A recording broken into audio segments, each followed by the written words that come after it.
சிவாவை பாம்பு கடிச்சப்போ என்னையும் மீறி நான் காதல சொன்னது ஏன் தப்பு?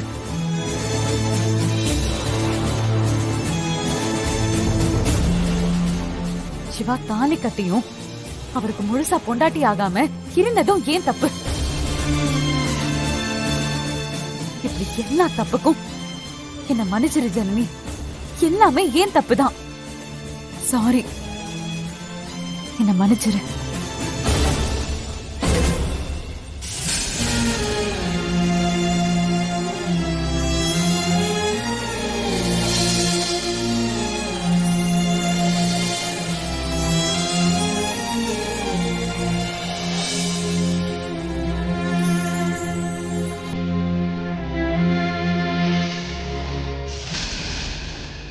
அப்புறம் என்ன, சித்திக்கிட்ட மன்னிப்பு கேளுங்க.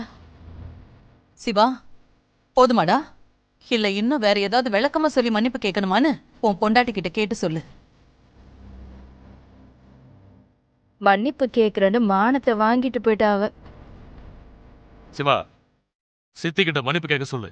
ஜனனி, மன்னிப்பு கேளு. சாரி. ஹே, இது என்ன சாரி? விவரமா சொல்லி சித்திக்கிட்ட மன்னிப்பு கேளுங்க. எல்லாருக்கும் ஒரே நியாயம் தானே?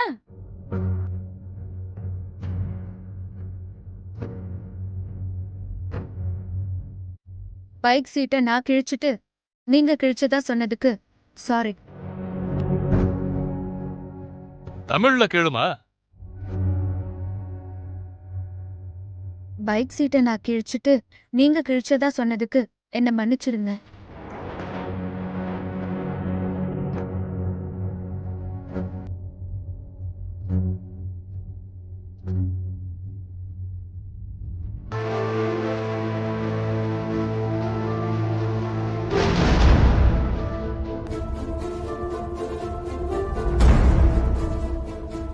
பத்மா, ஜனனி சொன்னதுதான் உண்மைன்னு எதை வச்சு நீ சொன்ன?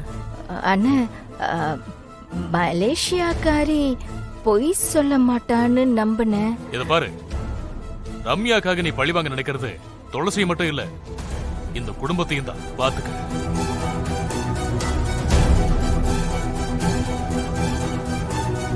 ரம்யா, இதுக்கு மேலேயும் நீ சிவா மேல ஆசைப்பட்டு உன் வாழ்க்கையை கெடுத்துக்காத.